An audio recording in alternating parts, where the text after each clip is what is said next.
Hey everyone, welcome to the show, Handing the Shame Back. This is dedicated to all the survivors of child sexual abuse across the globe. We know there are many of us, we know this is largely underreported, but here is a place you can come, you can listen to other survivors, and you may just feel comforted in that the similarities of the impact are what you experience too. So you're not alone, you're never alone. There's many of us out there. On the show, I have an amazing guest for you to meet today. But before I introduce him, I must, of course, give a trigger warning. So if for any reason you feel triggered or start feeling unsafe or distressed, please stop watching, go to the show notes below, and you'll be sent to some resource and support. So I have the wonderful Jeremy R. with us today. He is all the way from Goldport in Mississippi. He's a survivor, he's a content creator, and he's also a writer. You survivors are amazing, aren't you? Welcome to the show, Jeremy. Thank you. Amazing to have you here, and so pleased that you reached out and you're a great fit for us. So we usually tend to start with you telling your story in your own words, and be very interested to know what happened to you in regards to child sexual abuse, the impact on you, and how old you were, and so on. Right. Well, I guess I'll have to start at the beginning of my life. When I was born with a condition called Spina Bifida, which is where the spine doesn't fully close and there's a sac of fluid builds up. It usually ends up with paralysis, um, nerve damage, incontinence, all kinds of issues with motor skills and things like that. For me, they said I would never live. Um, I would never walk, and I defied those odds. But I also had my bowels were on the outside of my body. My bladder was on the outside of my body. So I've had to deal with a colostomy bag and urinary incontinence. I also had a lot of genital birth defects, which play into what happened to me. So, but they told my parents at the time they should basically quit feeding me and just let me die, that I would be a vegetable. I would never do anything. Even when I first started walking, they tried to say it was impossible. Um, and here I am, I'm in my 40s and I'm still going. Wow, that is so incredible. Look at the power of your spirit. Well, it's a lot of it's God, and thankfully, martial arts has become a huge part of my life, and that's helped me help other people too. So it's gave me more strength to fight the good fight and keep going. Fantastic. Wow. So, how old were you when you first became aware that you had a condition? Because sometimes as small children, we don't know ourselves that there's anything Right. different about us, do we? So it's only when other people start to treat us differently we recognize. I think I kind of always knew because I was in and out of the hospital and um, things like that. So I, would see everybody else around me. And I have an older brother, and he didn't have any health issues. So I kind of grasp it as long as I can remember that, there was something different, but I didn't fully understand it. Yeah. Okay. When I started school is when it really, I think, stood out more than anything. Yes. Yes, that would make sense because other children would. How would they treat Right. you at that point? Um, well, I was in a special needs classroom that was within, in the main school, but it was, separated to itself. So everybody else kind of had conditions, but some of it would be, I had fears of, some of the kids finding out that, I had to wear a diaper or of my colostomy and stuff like that. But the first time I really noticed that was actually just prior to school because we had to go in so that anybody involved with me had to learn how to handle care with everything, like with my change my colostomy and stuff like that. And that's where I first met my abuser. At school. And yeah, so I had to see a physical therapist and an occupational therapist twice a week at school. So when they brought me in to show them all that, those they were in the room. There was a school nurse, I think the principal, my teacher, and a couple other people in the room. And I never thought a whole lot of it at the time, but looking back, the woman that would become my abuser, she asked questions after question, and nobody else in the room really asked questions. But um, I think everybody kind of trusts her. Here it's the early '80s, and she was actually pregnant herself. And I remember overhearing the physical therapist and the nurse talking about how inquisitive she was. And they said, well, she's getting ready to be a mom. So she wants to learn all she can. And she's got that motherly instinct kicking in. But now looking back on what I know, it was creepy and should have thrown a red flag up to everyone. Yeah. And so, of course, you would be at school, and at times during the day or during the week, she would be working alone with you.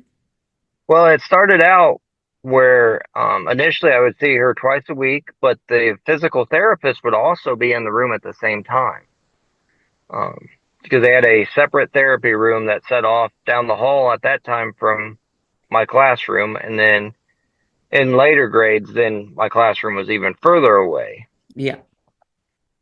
But eventually it got to the point where she she changed what time I would come down. And when she did, we ended up being alone. Okay. How old would So you I have think been at that time? At the time, I've just turned 5, so I was actually a very small 5. I was small for my age, plus my birthday was like just a few days before school started. yeah. Okay. So already at that stage, she was grooming everyone probably by isolating you and having you Right. alone apart from Yep. the physical therapist. Yeah. Right. And it seemed like, at the time she was just being a really, really nice lady and giving me extra attention. But now I know it was, grooming. Yep. Yep. Gosh. And so it started off with isolating you, grooming you, being very nice to you, Right. and then can you kind of recall when it first became abuse? When Yeah. yeah, Well, the first time I felt anything was really off, she, I came in one day and I had scratched my back on the playground, and I had told her because my session was right after recess, and she said she would take a look, and she had me take my shirt off, and I thought, well, this is kind of strange. But she looked at it and she ran her finger down my back, which was weird and actually into the waistband of my pants. Said she was tucking my diaper in because she knew how shy I was about anyone seeing it. yeah, And that, now looking back, the way she did it and everything was just so. I mean, she was talking strangely and breathing strangely. It was all just too much for what it should have been. But I didn't at the time really think a whole lot of it other than it was strange until a couple weeks later when we had been working on aspects of getting dressed and undressed She'd have boards with shirts on them and pants on them and shoelaces, and I'd have to learn how to unbutton them or untie them or different things like that. And I came down one day for my session, and she said that she needed to see if I could dress and undress myself. And I felt really uncomfortable. I had no idea why. It's like, being somebody with, a disability, Yeah. I'm used to doctors and different people seeing my body, but something just, even at that age, felt completely off in my gut. And I told her that the bibs that I had on were hard for me to get off. So, she said, "Oh, that's fine. We'll check in another time.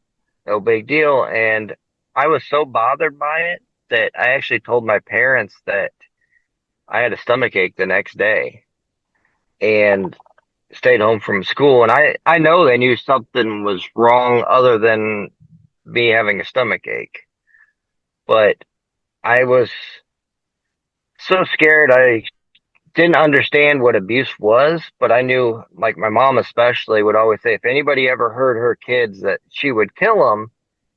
And so I had this fear that she would do something and I would lose her if something was bad. Uh,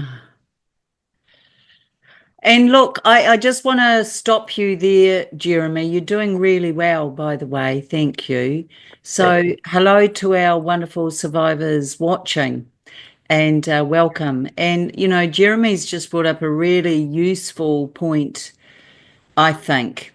As you consider your own survivor history, you will recognize that as a child or a young, adolescent, you had the instinct that Jeremy's described where you felt something was off. You felt it was wrong. It was uncomfortable. And it was every part of you was screaming at you, this isn't okay and it's not safe. So just know that when you look back at your own history and you remember those feelings, that is vindication and validation that what you were experiencing was wrong. So thank you, Jeremy. I just wanted to bring that because that's a really useful point. Thanks. Mm. Absolutely. I want everybody to realize that usually your instincts are correct. If you think something is wrong, it probably is. Wrong. Yeah, 100% agree. So, from there, everything seemed fine for a couple more weeks. She was super nice. And then just out of the blue, she told me again that we needed to do the test to see if I could undress and dress myself. And I thought, well, she must be supposed to do this. This is a nice lady. I'm young. I've got all these medical problems. I guess she's supposed to do this. So I agreed to do it. And I'll never forget they had like a little tile area in the therapy room, and there was a curtain in the that divided that part from the other part where their carpet was. So she had me sit down in a chair, and she pulled that curtain, but she stayed on the other side of the curtain. So I thought, okay, I have privacy, so maybe it's not a problem. But then as I got almost undressed, that feeling kicked in again, and I started to panic. And she came through the curtain at that time. And initially she said, because I was on the last little bit, I was about to take my diaper off, and she said, "Oh, we don't have to do that. It's okay." And then she sat there staring at me, and it seemed like just forever. And it probably was only a few seconds, but then she changed her mind. And that's when it got really uncomfortable because she picked it up and she smelled it and she kept it, and she ended up touching me for the first time, but we ended up getting interrupted because the principal actually came through on the intercom saying there was an assembly, and it looked like somebody just smacked her, like she was a deer in headlights. Yeah. She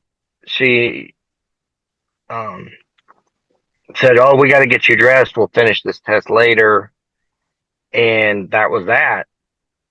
And I thought, "Oh, okay. Everything's good." We had another session after that. She didn't do anything. And then the following, I think it was, she said we had to finish the test this time. She took it a lot further, Yeah. So, and it just progressed. look, it's, yeah, I'm so sorry you experienced that. And wow.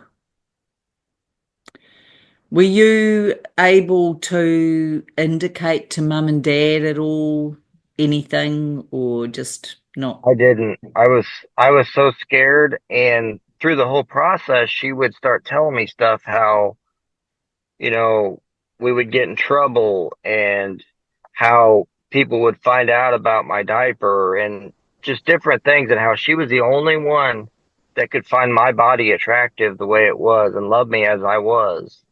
Okay. And all that manipulation that constantly, I mean, there was even a point, I think in the second year of it, we had a sexual abuse prevention class, and a bunch of the different teachers and stuff and classes all came together for it, and they'd show videos talking about it. And I was considering telling at that point, but she came up and put her hand on my shoulder like she was reassuring me,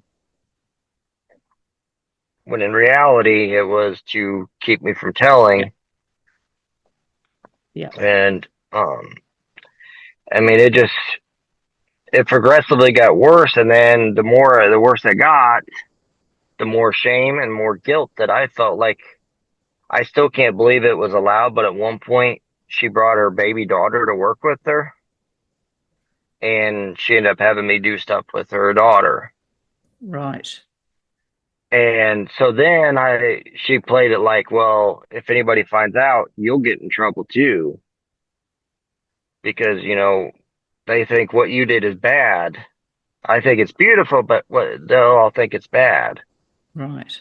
So it just got more and more sick, really. More and more. You know, Yeah.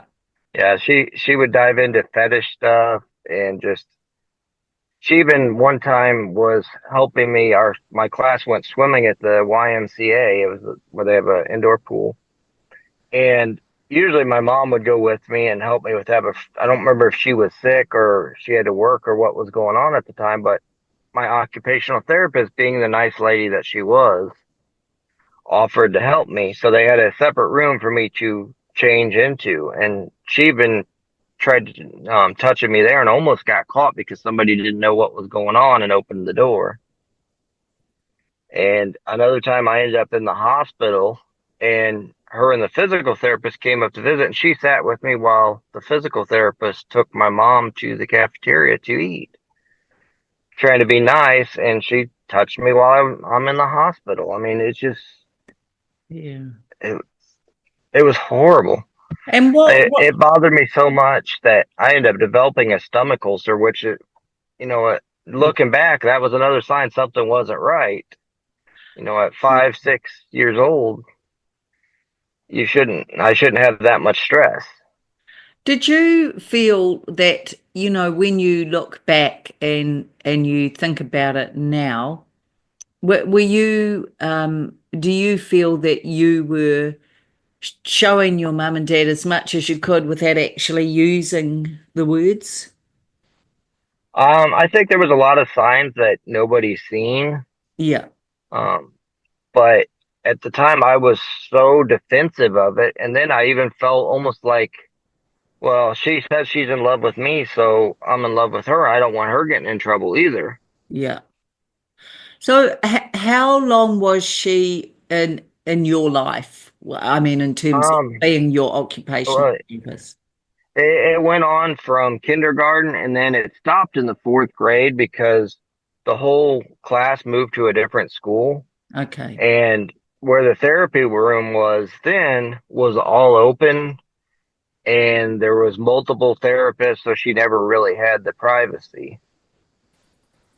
And then after, in the middle of fourth grade, I ended up having surgery and got infection and ended up homeschooling for the rest of the year. And then I ended up going to a different school for fifth grade, so I didn't have to see her anymore after that.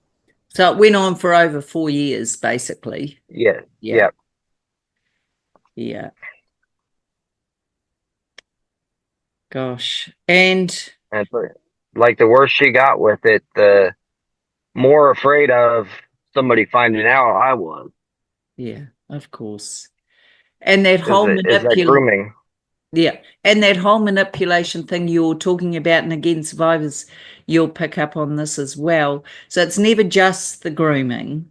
There's always an element of manipulation in there, because they need to be able to get you alone. But not only that, they also need to be able to have you feel as though you're somehow complicit. It's your fault, because you were there, and you probably have the same feelings for that predator as they have for you, which we know is not true.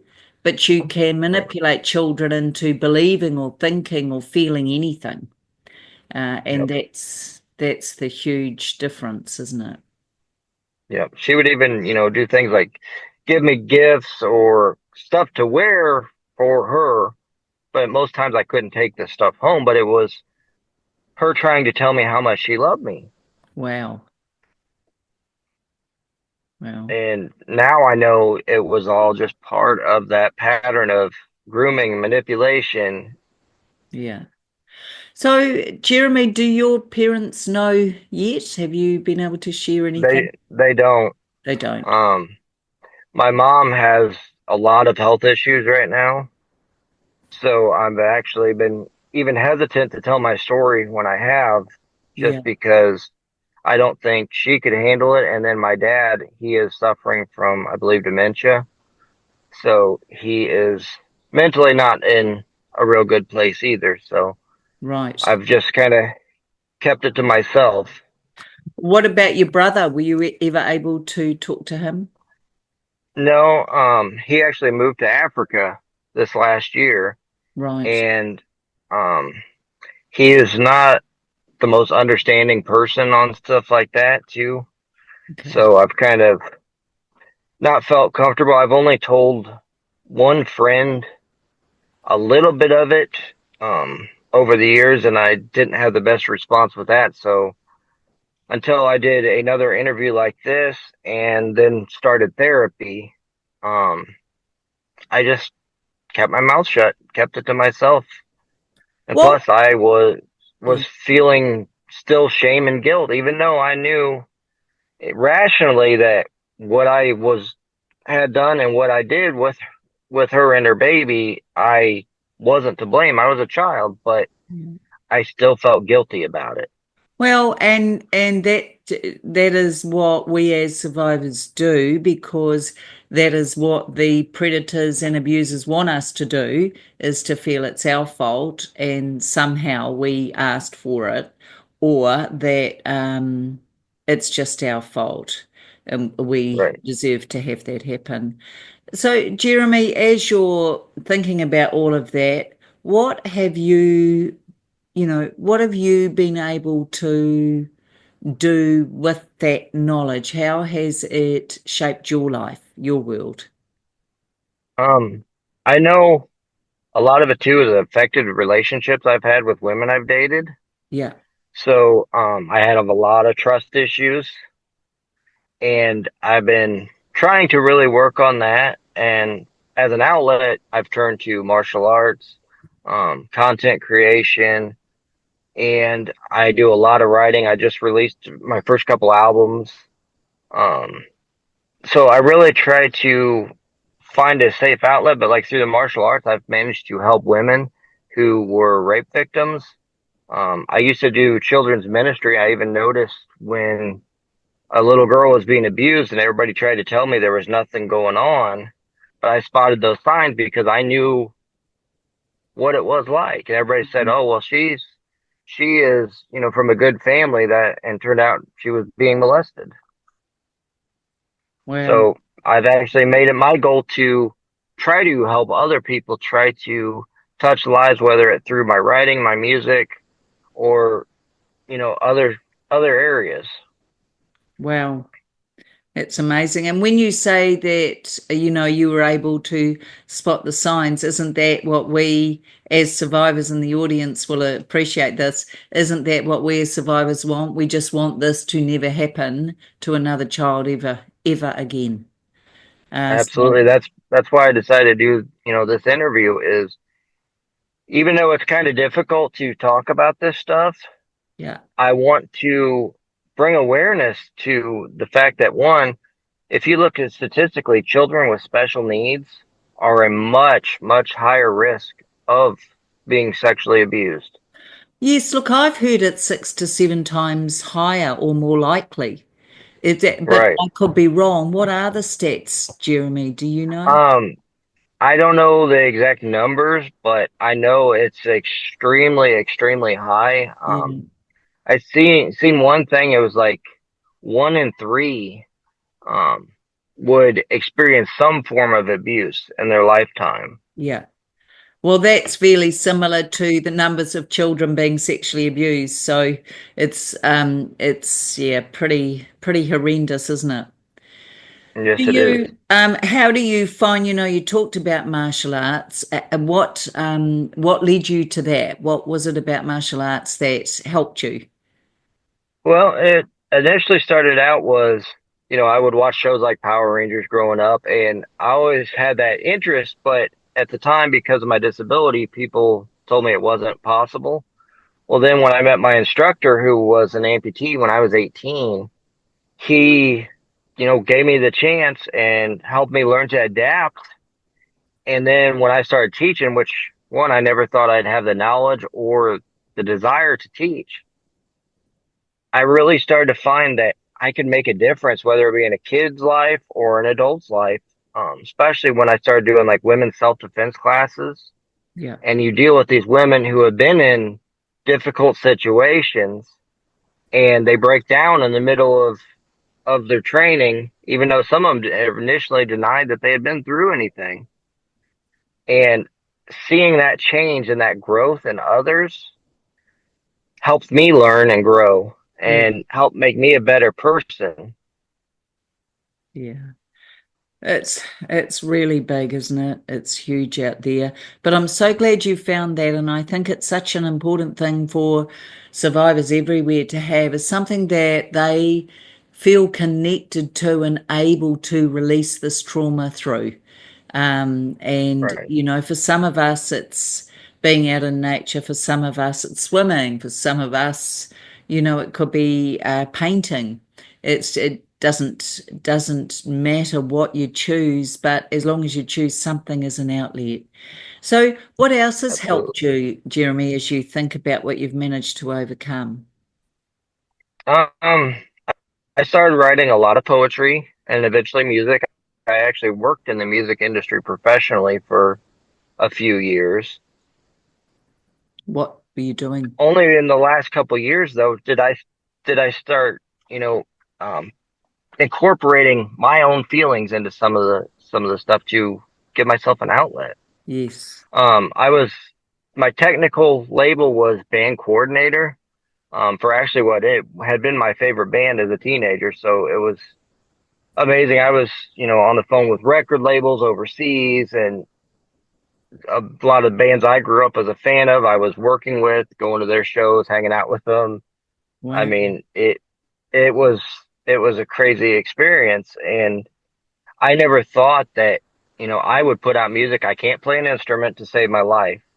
I can carry a tune a little bit singing wise, but that's about it. But then through the use of I can take all the stuff that I wrote and use some coding and different things to manipulate the software to do all the things that I physically can't do with the music, but I can reach people. I'm finding that my songs will, you know, put people to tears or connect with them on that deep level. And that means more to me than anything. Wow. So you know what? In the show notes, be really good to have a link to some of your work. I think so. Survivors will make sure that happens, and Jeremy, you'll need to send it through to Yes, Kate, ma'am. so we can have a look at all of that. That's pretty powerful. What a great release. What would you recommend to survivors, and they may be survivors who have had special needs or disabilities, but equally it could be survivors just like some of the survivors watching now who have experienced child sexual abuse. What ideas or thoughts would you give them or recommend to them in the healing My process? biggest thing is just try to remember it's not your fault. Even though you did stuff that you know was wrong, it's the adult that was in control. Um, look for an outlet because otherwise you'll just internalize it. It will become anger or hurt and it will drag you down. So you've just got to find a way to seek peace. And I highly recommend therapy. I was always one that avoided it for many years. And then this last year, I finally went to therapy for the first time and it was life changing. Yeah, yeah. It's a big step, isn't it? But once you Yep, take it with the right therapist, I think magic can happen, and some of those chains can be gone. Yeah. absolutely. I went from having nightmares, you know, pretty much every time I went to sleep to most nights I can sleep without them. Yeah, it's great. So, Jeremy, just, is there anything you'd like to tell us about what you are now doing that you find really therapeutic for you? I know you've talked about therapy. I know you've written some albums. I know you've got your martial arts. Anything else that you would like to share with us? Not that I can really think of. I think, I pretty much covered it, but I just do want to make sure people acknowledge the fact that, children with special needs are at high risk and that, there are female predators like this, that Yeah. so many don't want to see that. They just want to blindly trust and they're out there. I know firsthand. And it's my belief that there, as many females as there are males. It's just less recognized. Yeah, and it's often the case, isn't it? Because people don't want to accept that a female could harm a child in that way. But Right. unfortunately, you're right. There are just so many more out there than anyone wants to believe or accept. So, Jeremy, I just want to take you back to something you mentioned earlier and also off air with me that you'd shared this with someone and it wasn't a good experience. Are you able to talk with us about what happened when you tried to share this? Yeah, it was a very close friend and it had been really bothering me and I was really trying to come to terms with it and I knew she had been through a rape and things like that, so I thought she would understand.